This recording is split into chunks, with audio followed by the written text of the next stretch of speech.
This is a Squiz Kids podcast. Your fresh take on what's happening in the world around you.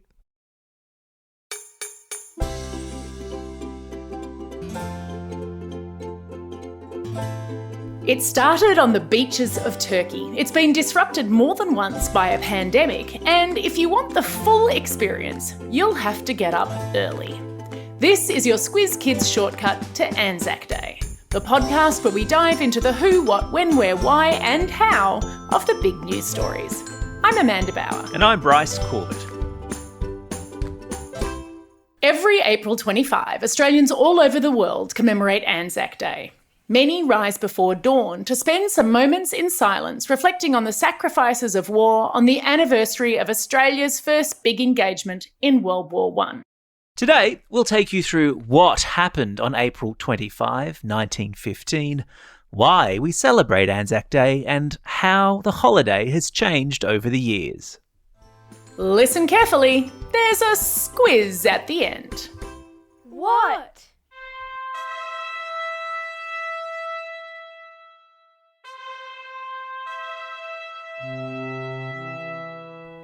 When World War I started in 1914, Australia had only been a nation for 13 years.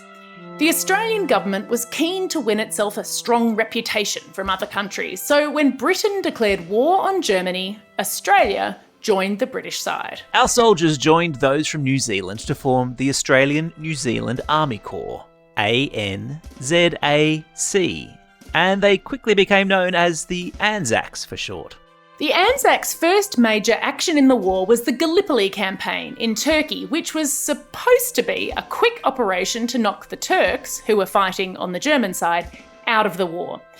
And it was in the pre-dawn hours of April 25, 1915 that those Anzacs landed on the beaches of Gallipoli at what is now known as Anzac Cove. And it's fair to say things didn't go as well as their commanders had hoped they might. No, they met fierce resistance from the Turks. On that first day alone, 2,000 Anzacs were killed.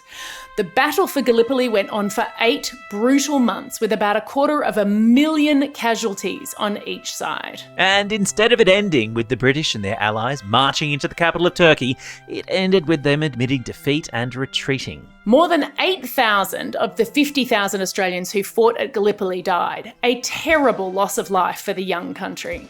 In total, more than 400,000 young Australians fought in World War I, and a shocking 68% of them died or were injured. Wow. Most other countries celebrate holidays that represent big victories, Independence Days, or the days that mark the winning of a war. So why is Anzac Day, a day that represents terrible loss, so important to us in Australia? Why? Well, one of the main reasons is that World War I was the first time that Australians really came together as a nation. It was sort of the birth of the country in some ways.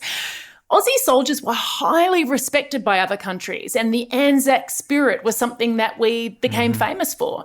And April 25, 1915 was in some ways when and how that all started.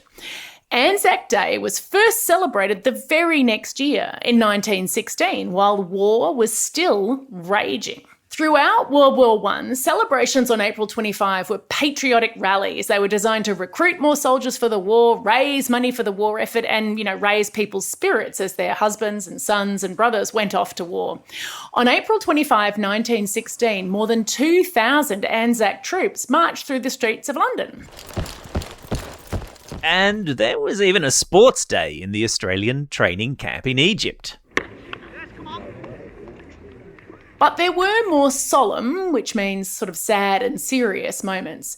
Just as the Gallipoli campaign had started right before the break of dawn, with Anzac soldiers landing on the beaches in Turkey, returned soldiers would gather at dawn to remember their mates who hadn't come home with them. Dawn, of course, is an important time in war. You're either gathering to attack and surprise your enemy, or you're getting ready to be attacked. That's exactly right. And when we have dawn services, it's a small bit of sacrifice to pull yourselves out of bed early and go and remember all those people who made the ultimate sacrifice, the sacrifice of their life in war. Yeah.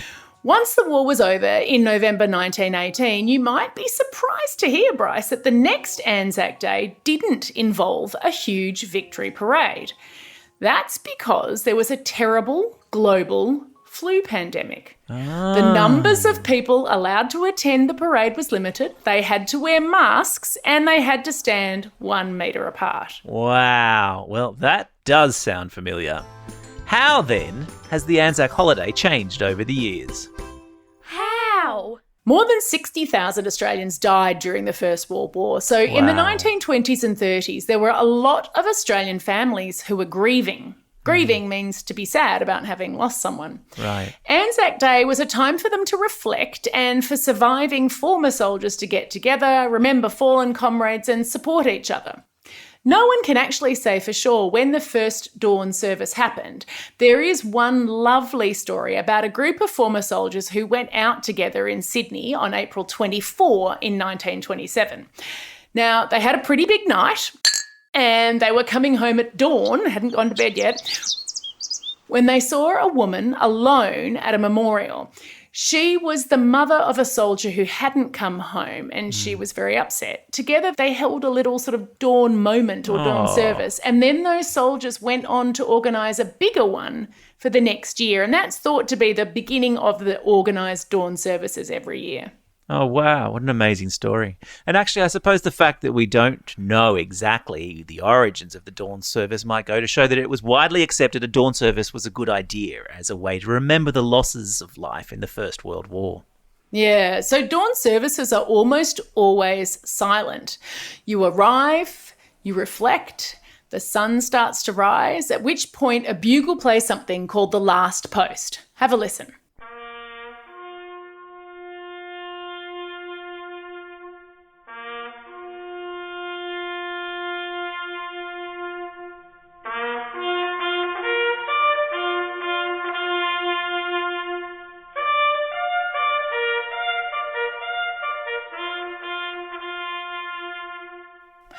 It's a haunting piece of music that's traditionally played to mark the end of a day's activities in a military camp, and it's heard at dawn services all over the country on Anzac Day morning.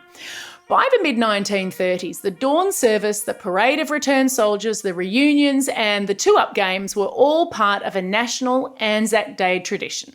Two-up, of course, is a gambling game that involves tossing 2 penny coins, ideally ones from 1915, in the air and betting on how they'll land. Heads or tails.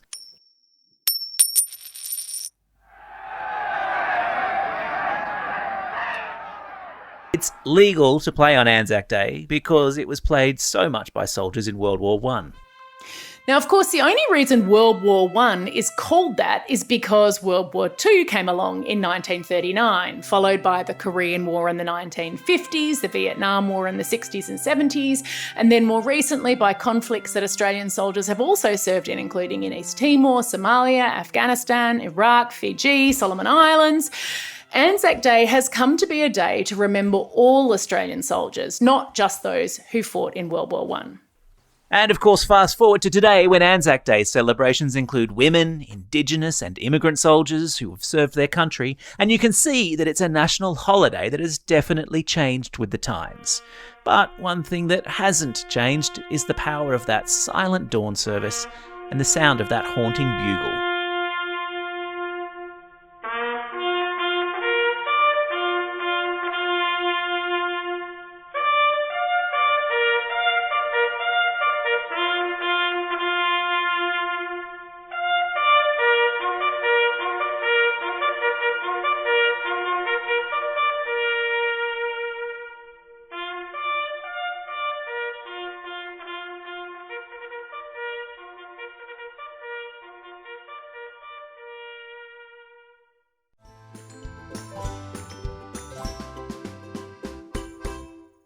Time for the quiz. This is the part of the podcast where you get to test how well you've been listening. Question number 1. Which country did Anzac forces fight in their first major military campaign? Yeah, that's right. It was Turkey. Question number 2. Why wasn't there a big Anzac parade after the First World War was finally over? Yeah, you got it. There was a pandemic. Question number 3. What gets tossed in the air during a game of 2-up? That's right, a couple of pennies. That's all we have time for today. Thanks for joining us as we explored the who, what, how, where, when and why of Anzac Day. Now get out there and have a most excellent day. Over and out.